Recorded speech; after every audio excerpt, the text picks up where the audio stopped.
Et la question du jour, quand on est une marque de luxe, comment devenir pleinement omnicanal? En d'autres termes, comment être aussi fort sur le digital qu'en physique? Comment séduire autant sur le e-commerce qu'en magasin? Hubert de Malher, bonjour. Bonjour. Designer, président de Malher Paris, est avec nous également depuis New York. Karine Mallet, bonjour.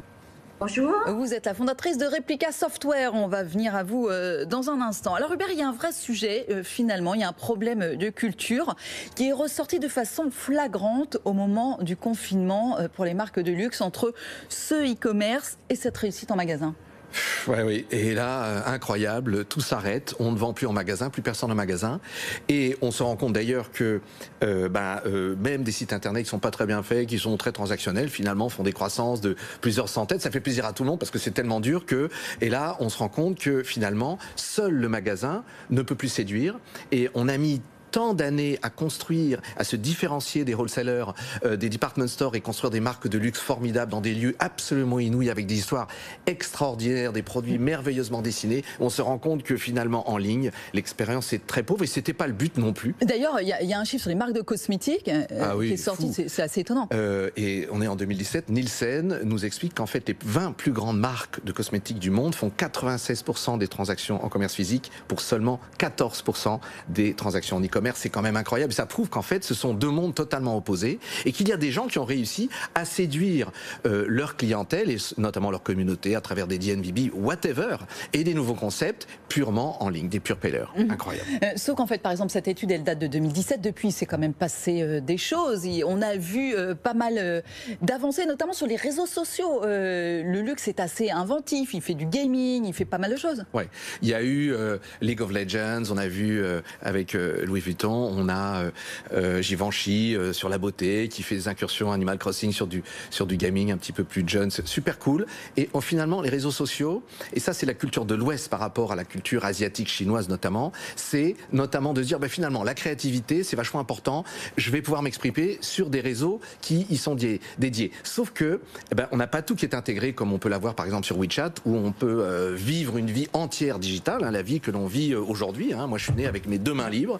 Aujourd'hui, j'ai une main avec un téléphone comme tout le monde, et on se rend compte finalement que ces marques-là, elles ont très envie d'exprimer leur créativité. Après, il faut faire le lien avec vraiment la transaction qui est fondamentale et qui est très très bien conçu. Et c'est ça, on a l'impression que le côté inventivité, créativité, artistique, il est réservé aux réseaux sociaux et qu'il y a finalement un sale mot, si j'ose dire, c'est le commerce, la transaction qui est sur le e-commerce. Oui. Je schématise, c'est pas exactement ça. Alors, dans les transactions en ligne, il y a l'e-commerce, c'est-à-dire les marques.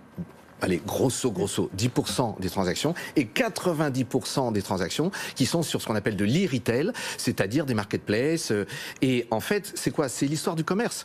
À chaque fois, le commerce d'abord est arrivé par le prix, en attaquant très fort sur le prix, 1860 les department stores, ensuite la grande distribution, le hard discount et bien sûr l'internet où on disait destruction de valeur, etc. Et en fait, aujourd'hui, c'est un peu ce Covid et le point de départ finalement des marques qui vont complètement redévelopper leur e-commerce pour faire face à ces wholesalers connectés qui sont les grandes marketplaces, et donc ces marques, et on le voit, il y en a de partout, vont développer des sites hyper séduisants. Et oui, parce qu'ils ont quand même des magasins hyper séduisants, c'est ça la force des marques de luxe. Et justement, Karine Mallet, donc, qui est avec nous depuis New York, vous avez fondé Replica Software, et l'idée c'est bien de prendre ce qui fait en partie la force des marques de luxe en magasin, c'est leur force de vente, leurs vendeurs, et vous vous êtes dit, ces vendeurs, ils croulent pas toujours sous les clients, donc autant utiliser leur savoir-faire sur Internet, c'est bien ça? C'est bien ça, en effet, comme vous disiez, pour les marques de luxe, les emplacements physiques ont toujours été le principal forum pour ces marques pour se connecter avec leurs clients, susciter le désir d'achat, et surtout l'expertise de ces vendeurs qui pouvaient créer des expériences personnalisées. C'est pour ça en fait qu'on a créé Replica Software pour permettre aux marques d'activer tous ces vendeurs, toute cette force.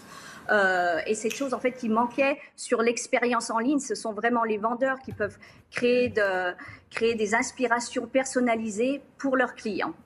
Donc en fait, alors avec votre solution, qu'est-ce que ça permet de faire très concrètement? Et comment ça marche? Alors très concrètement, un vendeur a accès à notre application. et peut être connecté directement au site e-commerce de la marque, créer des paniers d'inspiration, des boards, des tableaux d'inspiration, les envoyer directement soit par SMS, email, poster sur tous les réseaux sociaux avec un lien personnalisé. Et le client ou le follower qui voit ce tableau personnalisé peut cliquer dessus, être redirigé directement sur le site de la marque, où là, il peut soit chatter avec son vendeur ou continuer son achat.